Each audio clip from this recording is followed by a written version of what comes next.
वाहिगुरू जी का खालसा वाहिगुरू जी की फतेह। संगत जी अकाल चरण टीम दिल्ली ਦੇ ਵਿੱਚ ਅਸੀਂ ਜੁੜਦੇ ਹੈਗੇ ਭਾਈ ਸਭਾਈ ਬਲਦੇਵ ਸਿੰਘ ਜੀ ਵਡਾਲਾ ਤੇ ਉਹਨਾਂ ਨੇ ਜੋ ਪ੍ਰੈਸ ਕਾਨਫਰੰਸ ਕੀਤੀ ਹੈ ਸਿੱਖ ਸਦਭਾਵਨਾ ਦਲ ਦੀ ਸਾਰੀ ਟੀਮ ਇੱਥੇ ਮੌਜੂਦ ਹੈਗੀ। ਗੁਰਫਤਿਹ ਤੇ ਸਾਂਝ ਕਰਾਂਗੇ। ਭਾਈ ਸਾਹਿਬ ਵਾਹਿਗੁਰੂ ਜੀ ਕਾ ਖਾਲਸਾ ਵਾਹਿਗੁਰੂ ਜੀ ਕੀ ਫਤਿਹ।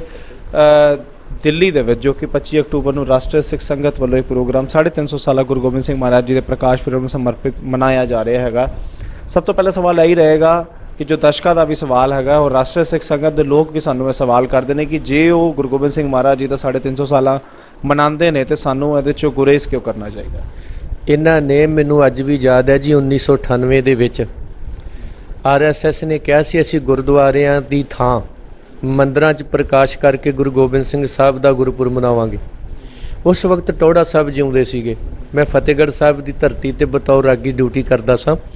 उन्हां दिनां च टौड़ा साहब ने एक बयान दिता सी भी जे तुहानूं इन्ना ही चाह है गुरु गोबिंद सिंह साहब का गुरपुरब मनाउण लई ते गुरुद्वारे काहदे लई बनाए होए ने। गुरु घर आओ असीं प्रबंध करके देने मनाओ, पर जे तुसीं अपने तौर ते मंदिरां च मूर्तियां दे सामणे प्रकाश कीता जां तुसीं गुरु गोबिंद सिंह साहब नूं देश भगत ਜਾਂ ਤੁਸੀਂ ਉਹਨੂੰ ਹਿੰਦੂ ਦੀ ਰਾਖੀ ਲਈ ਇੱਕ ਹਿੰਦੂ ਸ਼ੋਅ ਕਰਨ ਦੀ ਇੱਕ ਖੱਤਰੀ ਪੇਸ਼ ਕਰਨ ਦੀ ਕੋਸ਼ਿਸ਼ ਕੀਤੀ ਤਾਂ ਯਾਦ ਰੱਖਿਓ 31 ਦੇ 51 ਪਾਵਾਂਗੇ। ਇਹਨਾਂ ਲੋਕਾਂ ਦੀਆਂ ਉੱਥੇ ਬ੍ਰੇਕਾਂ ਲੱਗੀਆਂ ਸੀ ਉਸ ਵਕਤ। ਅੱਜ ਉਹ ਸਿਰ ਕਿਉਂ ਚੁੱਕ ਰਹੇ ਨੇ? ਕਿਉਂਕਿ ਅੱਜ ਕਰਵਾਉਣ ਵਾਲਾ ਬਾਦਲ ਪਰਿਵਾਰ ਜੀਕੇ ਤੇ ਇਹ ਸਰਨਿਆਂ ਦੀ ਚੁੱਪ ਦੇ ਕਾਰਨ ਇਹ ਸਾਰਾ ਕੁਝ ਹੋ ਰਿਹਾ ਹੈ। ਜੇ ਇਹਨਾਂ ਨੂੰ ਇੰਨਾ ਹੀ ਚਾਹ ਹੈ ਤੇ ਕੀ ਸਿੱਖ ਗੁਰੂ ਗੋਬਿੰਦ ਸਿੰਘ ਸਾਹਿਬ ਦਾ ਗੁਰਪੁਰਬ ਨਹੀਂ ਮਨਾ ਰਹੇ? ये अलग तौर पर क्यों मना रहे हैं? फिर सिख राष्ट्री सिख संगत किवें बनाई इन्होंने? राष्ट्री सिख नहीं है, राष्ट्री हिंदू वीर हो सकता है, सिख अंतरराष्ट्री है क्योंकि वो बोलने नानक नाम चढ़दी कला तेरे भाणे सरबत दा भला। और संगत भी नाल लफ्ज़ जुड़िया है। संगत लफ्ज़ भी जिहड़ा है संगत की राष्ट्री हो सकती है, एक देश की हो सकती है? नहीं नहीं नहीं, गुरु नानक की जिहड़ी संगत कीनी खालसा है ना वो अंतरराष्ट्री तो हो सकते इंटरनेशनल लेवल ते। एक मुल्क दे विच वो जकड़े नहीं होए, असीं तां सारी दुनिया नूं अपना मुल्क मनदे। इसलिए इन्हां नूं जे इन्ना ही चाह है गुरु गोबिंद सिंह साहब दा प्रकाश पुरब मनाउण लई ते असीं गुरुद्वारे च इन्हां नूं कहने आओ साडे नाल बह के मनाओ, पर उहदा आगू एक जथेदार बना के उहनूं पेश कीता जा रहा जिहड़ा भगवत की उहदा हैगा सारा। इसलिए उहदे जिम्मेवार जिहड़े ने वो जीके ने वो बादल के ने। मोहन भागवत के नाम थले कोट किया गया परम पूज्य। जे आप 350 साल गुरु गोबिंद सिंह महाराज जी का एक पासे मना रहे हैं तो थले मोहन भागवत को परम पूज्य नाम तो डिफाइन कर रहे हैं। ज्ञान इकबाल सिंह वो अध्यक्षता कर रहे हैं प्रोग्राम की। वेखो जी वो तो तुहाडे जिहड़ी हैगी आ कि तुहानूं अपने च समेटन लई कीता जा रहा सारा कुछ भी। जे तुसीं नहीं मान रहे भी ना हम हिंदू ना मुसलमान, तो भाई कान सिंह जी नाभा कहते हैं भी सिख हिंदू नहीं, हम हिंदू नहीं। वो कहते जे तुसीं हिंदू नहीं असीं तुहाडा रूप धार के तुहाडे च वड़ जाने।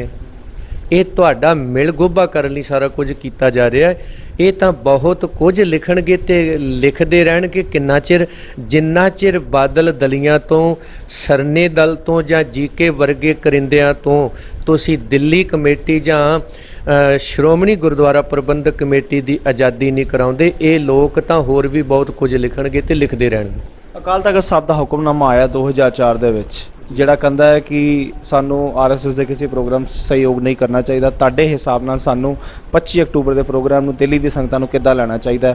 ਕੀ ਅਕਾਲ ਤਖਤ ਸਾਹਿਬ ਦੇ ਹੁਕਮਨਾਮੇ ਦੀ ਲਾਜ ਰੱਖਣੀ ਹੈ ਕਿ ਨਹੀਂ? ਜੇ ਅਕਾਲ ਤਖਤ ਸਾਹਿਬ ਦਾ ਹੁਕਮਨਾਮਾ ਆਇਆ ਤੇ ਫਿਰ ਅਕਾਲ ਤਖਤ ਸਾਹਿਬ ਨੂੰ ਸਭ ਤੋਂ ਪਹਿਲਾਂ ਬਾਦਲ ਦਰਿਆ ਤੋਂ ਫਕਰੇ ਕੌਮ ਵਾਪਸ ਲੈਣਾ ਚਾਹੀਦਾ। RSS ਦਾ ਮੈਂਬਰ ਬਾਦਲ ਵੀ ਆ ਤੇ ਸਰਨਾ ਵੀ ਰਿਹਾ ਤੇ ਜੀਕੇ ਹੋਣੀ ਸਾਰਾ ਕੁਝ ਹੀ ਗੁਰਦੁਆਰਿਆਂ 'ਚ ਉਹਦਾ ਕਰਾ ਰਹੇ ਨੇ। ਸਭ ਤੋਂ ਪਹਿਲਾਂ ਫਿਰ ਅਕਾਲ ਤਖਤ ਕਾਰਵਾਈ ਇਹਨਾਂ ਲੋਕਾਂ ਤੇ ਕਰੇ, ਇਹਨਾਂ ਨੂੰ ਤਲਬ ਕਰੇ ਉੱਥੇ, ਪਰ ਕਰੂ ਕਾਲੀ ਫੂਲਾ ਸਿੰਘ ਆ ਕੇ ਦਿਹਾੜੀਦਾਰ ਤਾਂ ਕਰ ਨਹੀਂ ਸਕਦੇ। ਸਿੱਧੇ ਸਪਸ਼ਟਾਂ 'ਚ ਗੱਲ ਕਰੀਏ, ਸਾਨੂੰ ਉਸ ਪ੍ਰੋਗਰਾਮ 'ਚ ਜਾਣਾ ਚਾਹੀਦਾ 25 ਨੂੰ ਕਿ ਨਹੀਂ? ਹਾਂ ਜਾਂ ਨਾ ਜਵਾਬ। ਸਿੱਖ ਨੂੰ ਉਹਦਾ ਵਿਰੋਧ ਕਰਨਾ ਚਾਹੀਦਾ ਹੈ ਕਿਉਂਕਿ ਇਹ ਸਿੱਖੀ ਸਿਧਾਂਤਾਂ ਦੇ ਉਲਟ ਹੈ, ਸਿੱਖੀ ਭਾਵਨਾਵਾਂ ਦਾ ਕਤਲ ਹੈ ਤੇ ਗੁਰੂ ਦੇ ਦੇਵੀ ਗੁਣਾਂ ਨੂੰ वो सिद्ध मसिद्धी कतल करके तो उन्होंने भगवा करन च मलिया मेट करन दा कोझा यतन है।